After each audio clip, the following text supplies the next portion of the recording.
So baby, let's.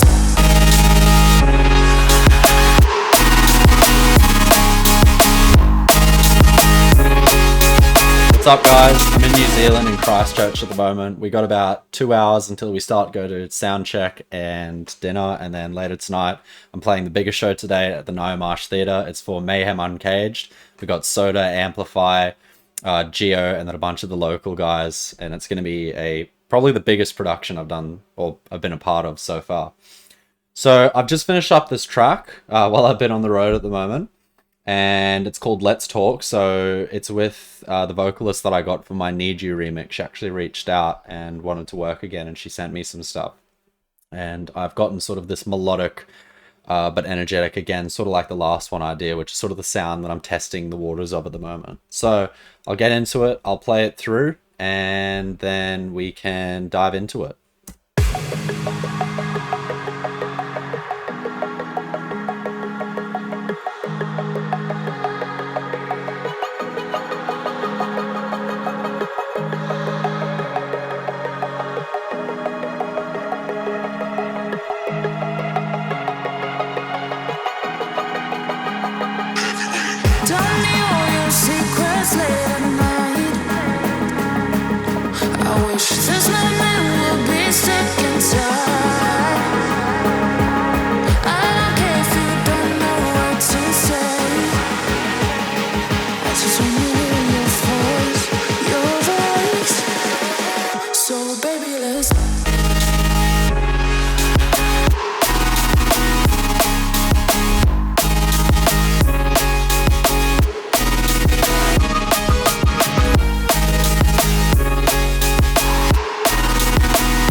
Awesome, so that's the track run through there. So when we break into it, you can hear immediately at the start that we have a very ethereal sort of atmospheric intro, as I usually do. So we have this ARP here. So that's just a sample that I found off Splice, off a house pack, and I've increased the BPM up to 174. And then I've layered that with another one. So these are both 16th note dotted or staccato sort of ones that I've panned left and right. So you can see that I've panned the first one 28 left and the second one 20 right. Now, if I keep going, I also have the main chords here, which are sort of starting to come in. So they're filtered down and they're sustained at the moment. There's no bass, you'll notice. So if I unsolo that and do everything, aside from that impact that begins, you can see that there's no bass. It's all just mids and highs.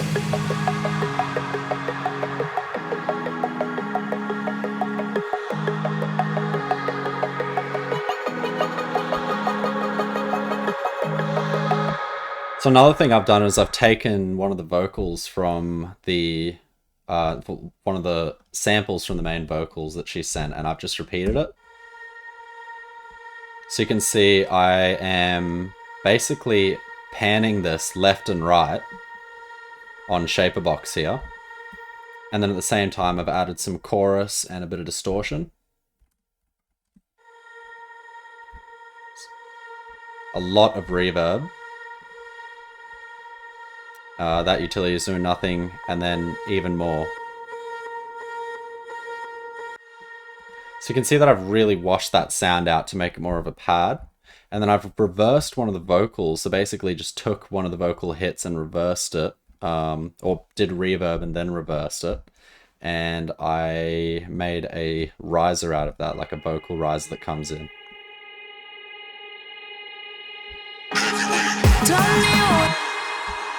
So that's a really good way that you guys can sort of introduce the vocals coming in, is by just taking a phrase and then putting a bunch of reverb with a long decay on it and then reversing that so that it sort of leads in.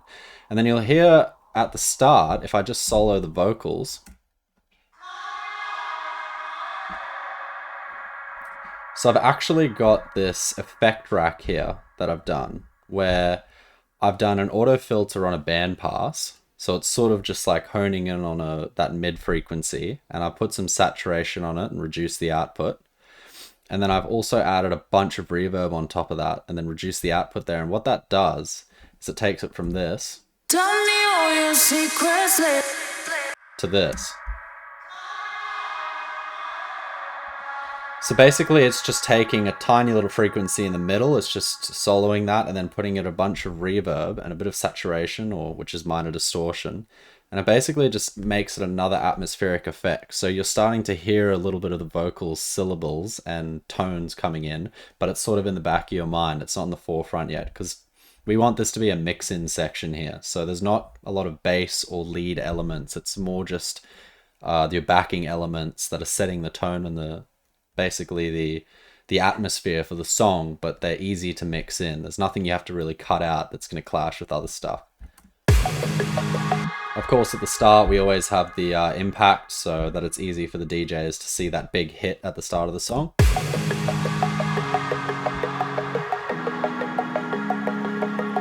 So that's the main idea for the intro.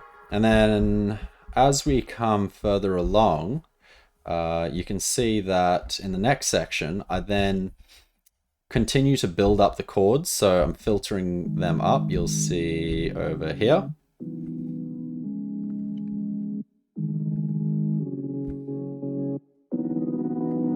Where would that be? Yeah. This one over here. So usually for my tracks, I do a 16-bar intro.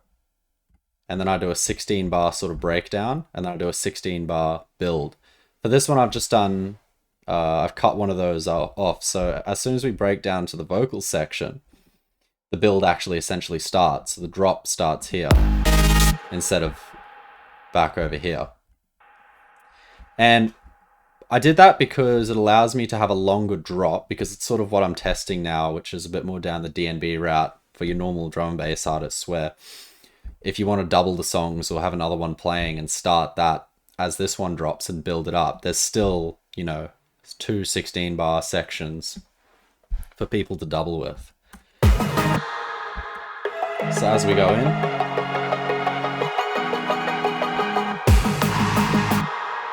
so now I bring the bass in here. Now this is just a basic grease, just a 10 voice saw. a single voice saw for that mono compatibility, some drive, and then got a low MG Low 6 cutoff filter.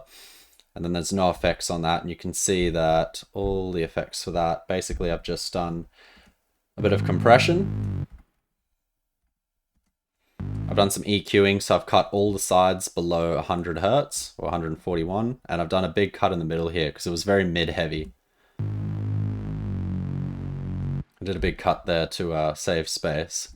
And then I've done an auto filter here, which is cutting the lows essentially at about 84 Hertz. Now what that does is it keeps the real subtone from being in there. If I bring up span, you can see that it's sort of sitting there a little bit in the sub region, but it's not a very defined, strong sub like we would see over here in the drop. Because again, although a sub does sound good for keeping the bass strong, usually there's another song playing on top of this. So by having that bass presence there a bit, but still sort of keeping it back, it allows you to basically introduce the song in the way that you want without being too impactful and clashing.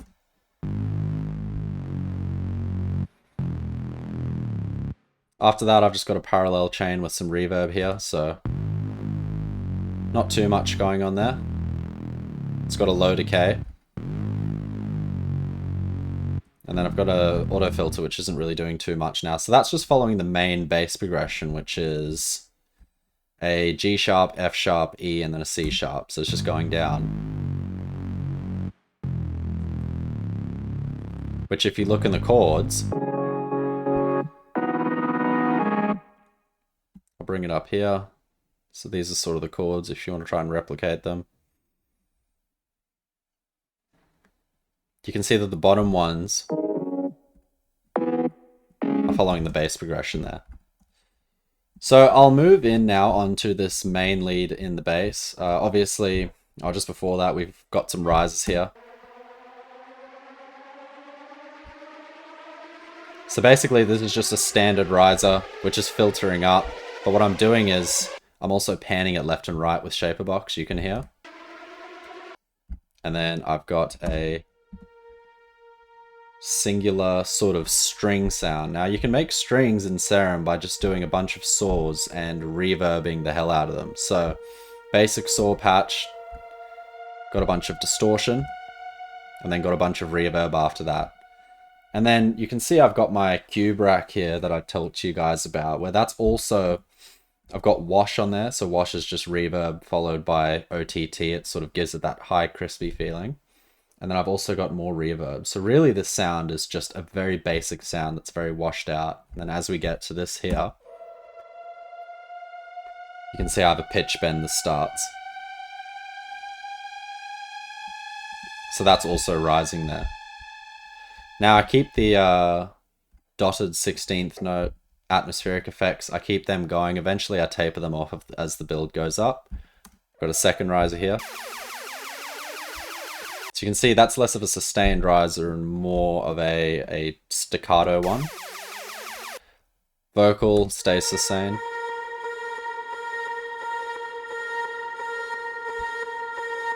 And as I'm going into this section here, I actually bring that vocal in. I take the reverb out, so it's a lot more in the back here, and then it comes in stronger here. So there's some form of building because the presence of that is coming in more. So then after that, one last thing is that I have another basic saw patch here, 13 voices with some MG Low 12. A bunch of distortion and a bunch of reverb, and following that I've got a shaper box. So it's basically making a 16th note, or actually no, that might be an 8th note one there, pluck, which also has just some gain there from the utility, and then I've just got thermal on a preset that's sort of giving it a bit of spatial effect as well.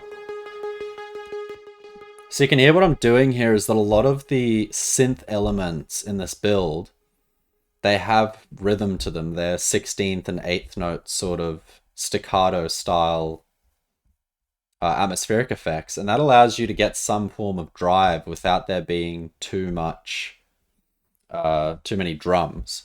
So in the intro, there's actually no drums. I just have a crowd noise, but that's very far in the background, so you don't really hear it. It just fills a little bit of that. It fills a little bit of that background and creates a bit of hype.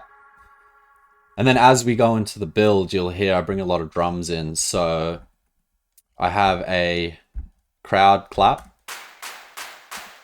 I have some breaks. Now they're filtered down and they start filtering up. I have some basic hat loops and then a kick. You hear the kick starts to sort of have this here where we're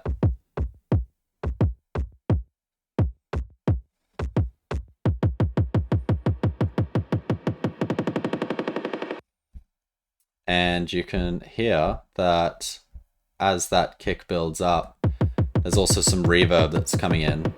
Now I can't see any effects on that, so it must have been from when I made the sample, but basically I'm washing the kick out as we get to the end, which reduces the lows and almost thins it out.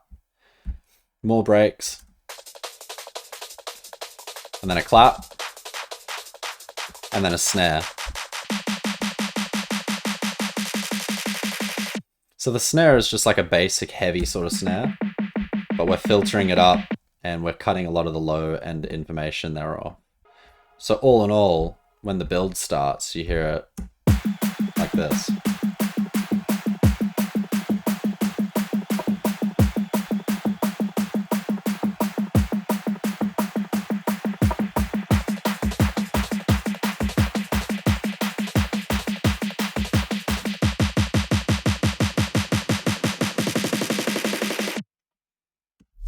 Now, one thing to keep noted here is that I have a utility and filters on my sort of master buses here. So you can see I'm actually filtering up to about 280 Hertz at the end of this drop. Now that's everything. That's synths, basses, vocals, drums, whatever.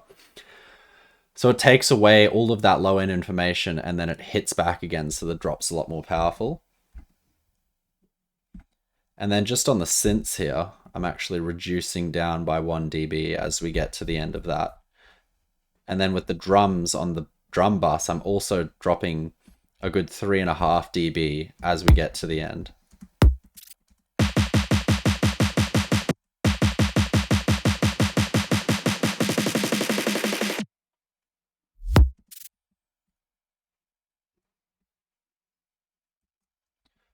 Oh, actually going down -7 there. So you can see that you can make these major sort of reductions in the volume and the filtering of, or the overall frequency spectrum presence of the drums as we go up, because I am bringing in a lot more elements and they're getting faster and faster.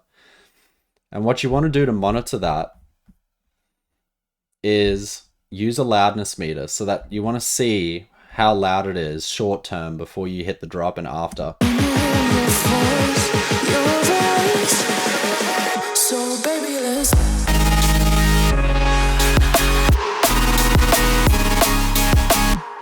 So you can see that we started at the high 4s, like -4.7 to -5 before the drop. And then when the drop hits, we get to like the high 3s or low 3s, whatever, -3.7, -3.8. So that's an LUFS increase of about 1 to 1.2, which, you know, it makes a noticeable difference. And sometimes all that takes is literally just reducing the volume of everything leading up to the drop and then letting it jump back up to 0 on the drop with the utility. So we'll move now into the drop.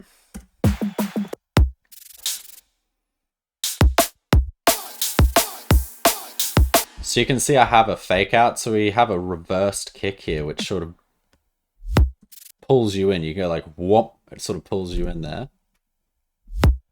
And then we have a fake out section where there's no drums, just the kick.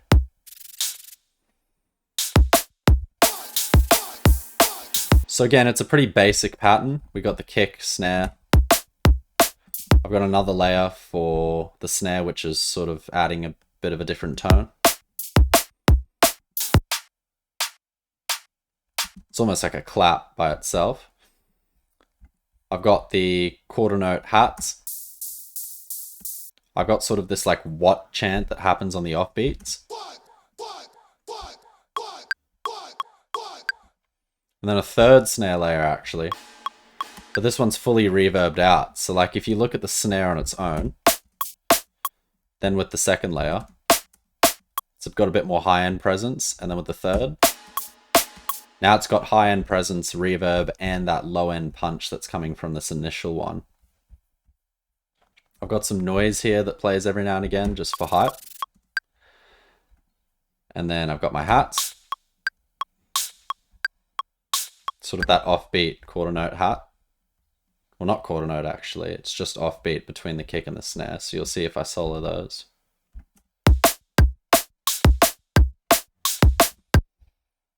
And then as we go in, I start bringing in more drum samples. So you can see as I get into the second phrase, I start bringing in this ride that I've panned 23 to the left. And then as I get into the third phrase, I bring in another sort of hat there and this one again. So I sort of keep away from having these 16th note hats and the ones that are a little bit fast at the start, because for my style of drum and bass, I like the more minimal jump up one, but then you create variation and addition without doing too much as you go further into the drop. So you can see I'm just layering more stuff up there. And you'll see at the end of each phrase, so after the first 8 bars, you can see I do a little different pattern with the kicks and the snares. I cut all the other drums. And that's almost like a little drum fill or turnaround. And then as I get to the end of the 16 bar section, I actually cut everything and then bring back some of the build elements. And then we go back into the next section. So all together.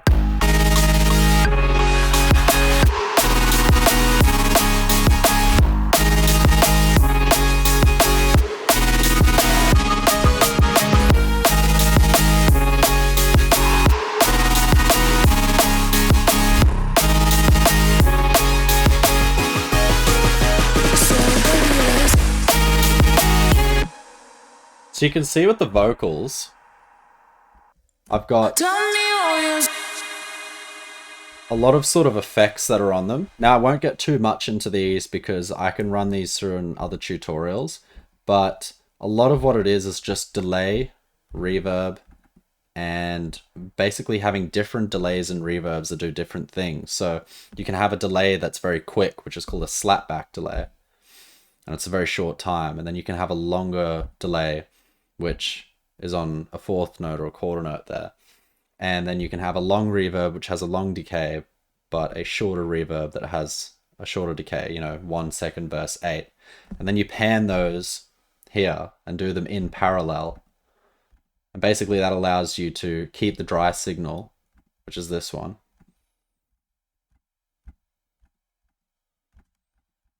Tell me all you see. Then you add them all in. Tell me all you... And you're getting lots of different stuff going each side.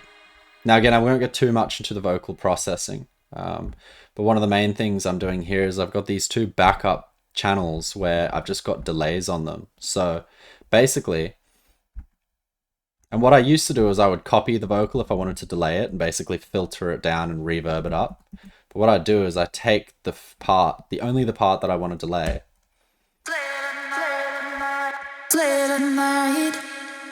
So I copy that, but then these channels each, so this is a delay with 1/8, and this is a delay with 1/16, and they both have some reverb following them for more ethereal and spacious effects. What happens is these then play after, because they're 100% wet, it's only delay, there's no dry signal, so you'll see. And then if you stack those with the original, I wish this moment would be stuck in time. So it's a quick way to get that effect without having to do too much automation, because you can really just leave these without any automation. So we'll get into the drop now. We'll look at the main lead. So the main lead here is, it's not a complex. So if you guys enjoyed that one, go on head on to my Patreon. It's patreon.com/yussy, and you can catch the rest of that video where I go through the rest of the song. So baby, let's